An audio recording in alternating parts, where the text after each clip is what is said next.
Hello everyone, welcome to Agram maths YouTube channel. आज हम यहाँ पर ग्राफ की व्याख्या एवं विश्लेषण पढ़ेंगे। ये टॉपिक हमारे एग्जाम में 10 मार्क्स का आएगा। इसके अंदर तीन तरह के ग्राफ आने हैं। नंबर एक पाई चार्ट, दूसरा लीनियर ग्राफ और तीसरा बार ग्राफ। इन सभी ग्राफ को हमें पढ़ना है। हम जानते हैं हमारे एग्जाम में ये ग्राफ 5 मार्क्स का आना है और इन तीन में से कोई दो ग्राफ आएंगे। प्रत्येक हमारा 5 मार्क्स का होगा।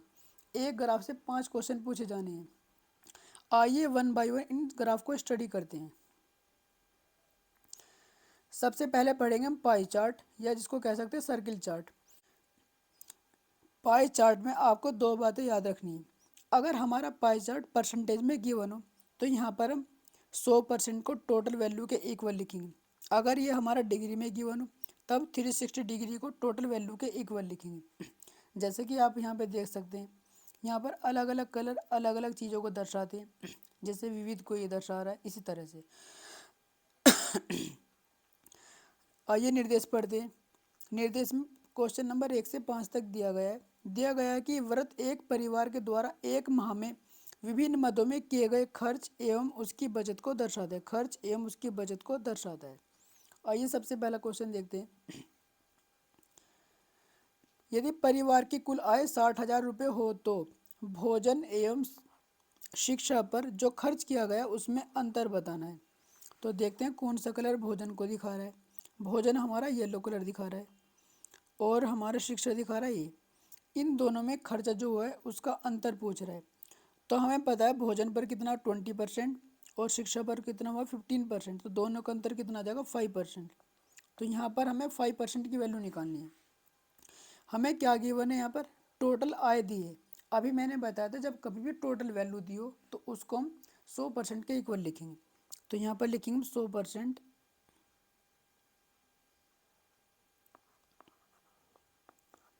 100% इक्वल टू लिखेंगे 60,000। तो यहाँ से हम 1% की वैल्यू निकाल सकते हैं। 1% इक्वल टू कितना आ जाएगा 600 रुपये। जहाँ से हम निकाल सकते हैं 5%। तो 5% हमारा कितना आ जाएगा 5×6 = 30, 3,000 रुपये। तो इस तरह से हम बहुत आसान तरीके से बहुत जल्दी क्वेश्चन को हल कर सकते हैं। आइए अगला क्वेश्चन देखते हैं। परिवार द्वारा प्रति माह किया गया कुल खर्च है। तो अब यहाँ पर दो तरीके देखो। हमें पता है बचत हमारा कौन सा वाला दिखा रहा है, ये दिखा रहा है 18%। तो बाकी क्या हो जाएगा, खर्च हो जाएगा। तो 100 में से अगर 18% आप बचत करोगे तो खर्चा कितना आपका 82%। तो यहाँ पर इस बार में 82% की वैल्यू निकालनी। अभी हमने लिखा था यहाँ पर हमारा 100% किसके इक्वल है, 60,000 के इक्वल है। 60,000।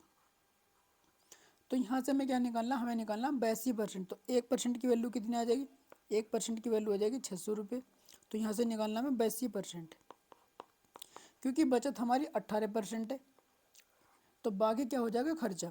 तो इसमें 82 की मल्टीप्लाई करेंगे, 2 जीरो एज इट इज रहेंगे। 6 दूनी 12, 6 अट्ठे 48 और 1 49। तो 49,200 रुपये। Question number 3। यदि परिवार की कुल आय 60,000 रुपये है तो किराए एवं भोजन पर किए गए खर्च का अनुपात है। हम देखेंगे यहाँ पर किराए पर कितना खर्च किया गया है 15% और भोजन पर है 20%। हमें इनका अनुपात निकालना। तो यहाँ पर अनुपात निकालने के लिए जरूरी नहीं कि यहाँ पर आप वैल्यू को फाइंड आउट करेंगे। हम डायरेक्ट परसेंटेज का अनुपात निकाल सकते हैं। जैसे कि यहाँ पर कितना है 15% और दूसरा है किस पर 20%।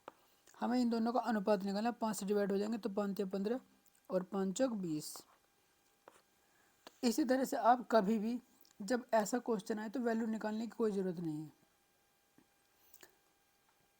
Question number 4। किराए पर किया गया खर्च भोजन पर किए गए खर्च का कितना परसेंट है। तो किराए पर किया गया खर्च कितना हमारा 15% एवं भोजन पर किया गया खर्च कितना 20%। तो हमें क्या निकालना है यहाँ पर, किराए पर किया गया खर्च भोजन पर किए गए खर्च का कितना परसेंट है। तो यहाँ पर भी हमें अलग अलग वैल्यू निकालने की कोई ज़रूरत नहीं। किराए पर किया गया खर्च कितना 15% और भोजन पर 20%। हमें परसेंटेज बनाने के लिए इस मल्टीप्लाई करेंगे 100 से। 20×5 = 100 और 15×5 कितना हो जाएगा 75। तो 75%। Next question. शिक्षा पर किया गया खर्च किराए पर किए गए खर्च से कितना % अधिक है। शिक्षा पर किया गया खर्च किराए पर किए गए खर्च से कितना % अधिक है।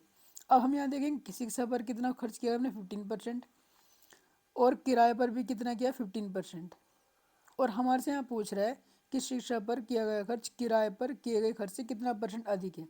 तो आप यहाँ देख सकते दोनों की वैल्यू इक्वल है, तो इसलिए कितना आएगा यहाँ पर 0%। यहाँ पर सोल्व करने की कोई ज़रूरत नहीं है। दूसरा ग्राफ है हमारा यहाँ पर लीनियर ग्राफ।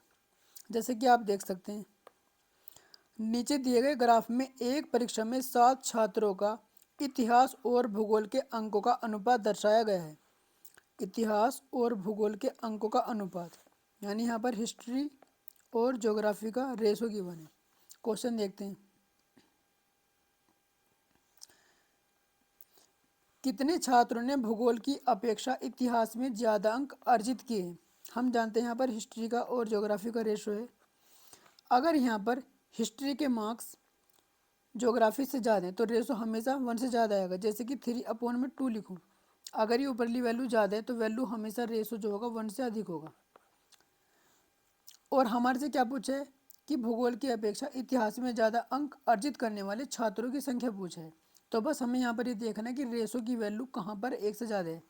तो एक तो देखो यहाँ पर 1 से ज़्यादा है, दूसरा यहाँ पर भी 1 से ज़्यादा है, और तीसरा यहाँ पर भी 1 से ज़्यादा है। तो 3 छात्रों ने इतिहास में भूगोल से ज़्यादा अंक अर्जित किए हैं, और यही पूछा गया था यहाँ पर। क्वेश्चन नंबर 2, निम्न में से किन छात्रों को भूगोल की अपेक्षा इतिहास में कम अंक मिले। इस बार उल्टा पूछा है, यानी वे छात्र फाइंड आउट करने जहाँ पर इतिहास में नंबर भूगोल की अपेक्षा कम है। तो इस बार हमारा रेशो 1 से कम आना चाहिए। तो एक विद्यार्थी ये रहा, दूसरा यहाँ पर भी देख सकते हैं 1 से कम है वैल्यू, तीसरा यहाँ पर भी 1 से कम है, और चौथा यहाँ पर भी कम है। इस बार नंबर ऑफ स्टूडेंट पूछकर ये पूछा कि कौन कौन से, यानी 1, 2, 3 और 6। तो देखो कौन से ऑप्शन में 1, 2, 3, 6, ऑप्शन नंबर बी।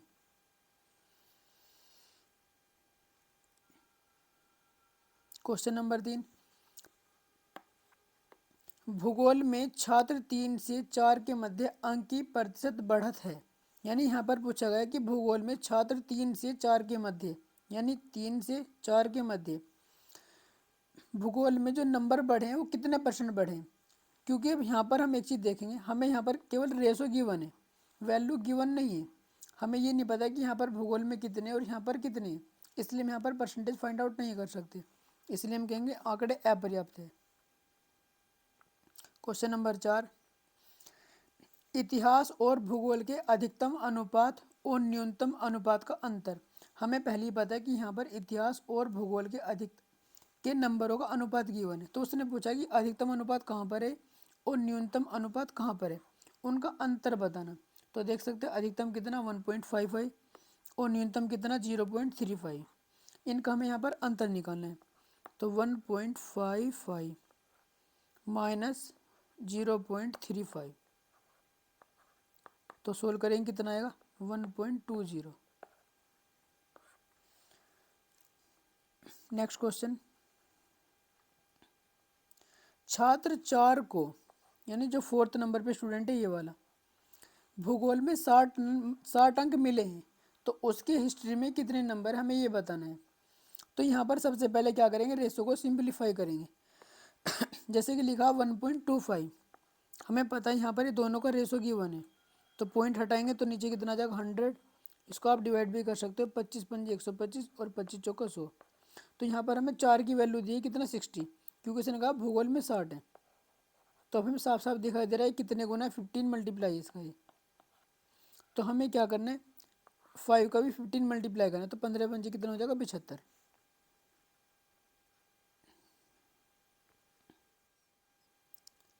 तीसरा ग्राफ है हमारा बार ग्राफ।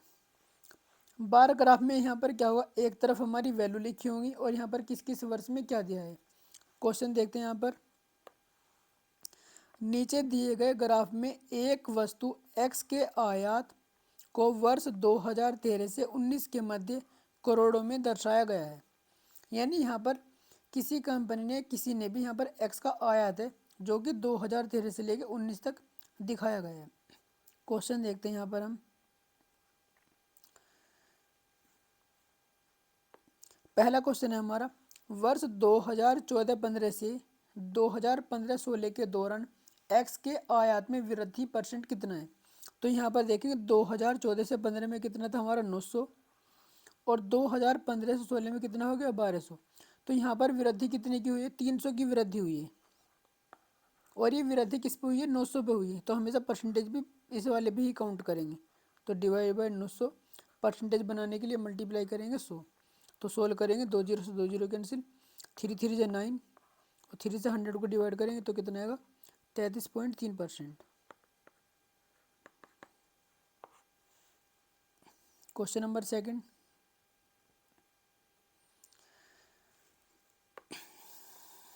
सभी वर्षों के लिए वर्ष दर वर्ष एक्स के आयात की वृद्धि का औसत कितना है।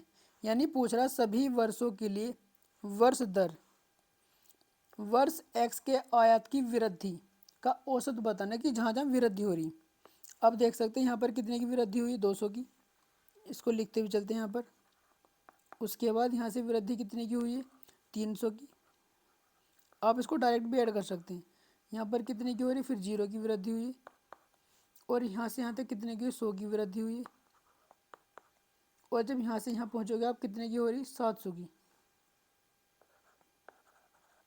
और डिवाइड करेंगे, इसका हमें एवरेज निकालना, 1 2 3 4 5, 5 से डिवाइड करेंगे तो कितना आ जाएगा हमारा, 2 और 3 5 और 1 6, 6 7 13, 1300/5। 5 से आप 2 जीरो को काट सकते हो तो कितना आएगा 20, 13 दूनी 26, 260। तो हमारा 260 आ गया। क्वेश्चन नंबर 3, विगत कितने वर्षों तक एक्स का आयात एक्स के औसत आयात से अधिक था। यानी सबसे पहले हमें एक्स का जो औसत आयात है हमें वो फाइंड आउट करना। इस बार यहाँ पे देखो आप, हर जगह 2 2 जीरो गिवन है पहले से। जब भी औसत निकालना जो कॉमन पार्ट उसको छोड़ सकते हैं, तो हम डायरेक्ट यहीं पे निकालेंगे। 7 और 9 कितना हो गया 16, 16 और 12 28, 28 और 12 40, 40 और 3 53, 53 और 20 कितना हो जाएगा 73, और 2 जीरो ऐड कर देंगे तो कितना हो गया 7300, और डिवाइड बाई कितना 6, 6 एकन 6 कितना बचा 13, 6 दूनी 12, एक बचेगा, फिर 6 एकन 6 और 40 हो गए, 6 छंग 36, फिर 4 बचेगा, फिर 6। इसको आप अप्रोक्सीमेट लिख सकते हो 1217। अब हमें देखना है क्या बताना, विगत कितने वर्षों तक एक्स का आयात एक्स के औसत आयात से अधिक था। तो हमें सिर्फ ये देखना कि हमारे औसत से कितने वर्षों में ज़्यादा है। यहाँ पर हमारा औसत कितना 1217, और हम यहाँ देख सकते हैं यहाँ पर 1300 हो रहा है और यहाँ पर 20,000। तो केवल 2 वर्ष ऐसे हैं जिनमें हमारा एक्स का आयात है जो औसत से ज़्यादा है। औसत ध्यान रखना, हो सकता है इसकी ज़रूरत पड़ जाए। क्वेश्चन नंबर 4, एक्स के औसत आयात से अधिक आयात और एक्स के औसत आयात से कम आयात के वर्षों का अंतर। इस बार हमें ये निकालना, एक्स के औसत आयात से अधिक आयात और एक्स के औसत आयात से कम आयात के वर्षों का अंतर। यानी ऐसे कितने वर्ष हैं जिनमें हमारा आयात जो है एक्स के औसत आयात से अधिक है, और ऐसे कितने वर्ष हैं जिनमें एक्स का आयात औसत से कम है। तो हमें पता, हमने पिछले क्वेश्चन में निकाला था, हमारा औसत कितना आया था 1217 आया था। तो आप देख सकते हैं 2 वर्ष ऐसे हैं जिनमें अधिक है, एक ये रहा और दूसरा ये। तो 2 वर्ष ऐसे जिनमें अधिक है, और कम वाले कितने 1 2 3 4। यहाँ पर देख सकते हैं औसत से कम है 4। तो हमें इनका अंतर निकालना है।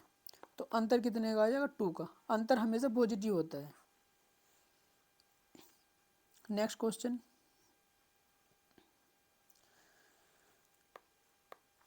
वर्ष 2018-19 के दौरान एक्स के आयात में वृद्धि प्रतिशत सभी वर्षों में एक्स के आयात के उसके औसत से कितनी है। यानी पूछ रहा है कि वर्ष 2018-19 के दौरान एक्स के आयात में जो वृद्धि है वो एक्स के आयात में प्रतिशत वृद्धि पूछ रहा हूँ, सभी वर्षों में एक्स के आयात के उसके औसत से कितनी है। हमने पिछले क्वेश्चन में औसत फाइंड आउट करा था, हमारा औसत कितना था, वो था 1217।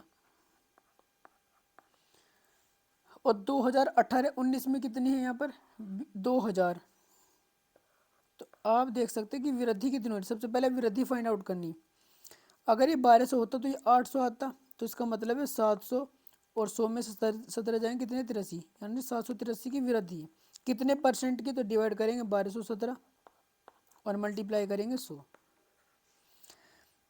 अगर यहाँ पर अप्रोक्सीमेटली आप इसको कितना करो, अगर आप 6 से चलाओ 1217 78300, 6 से चलेगा 6 7 42, 12 72 हो गया या 78, 6 से चल जाएगा 12 6 7 42, 6 4 10 की 0 हासिल 1, 6 दूनी 12 1 13, 6 1 7 73 आया है। 10 में से 2 गए 8 3, यानी 2 बचा यहाँ पर, 8 में से 3 गए 5। लगभग अगर 12 5 60 चलाऊँ तो ज़्यादा हो जाएगा, 12 4 48, लगभग 4 चलेगा यहाँ पर। तो आप देख सकते हैं कि हमारे 64, तो अप्रोक्सीमेटली आप इसी पे लगाएंगे यहाँ पर। Thank you guys for watching this video.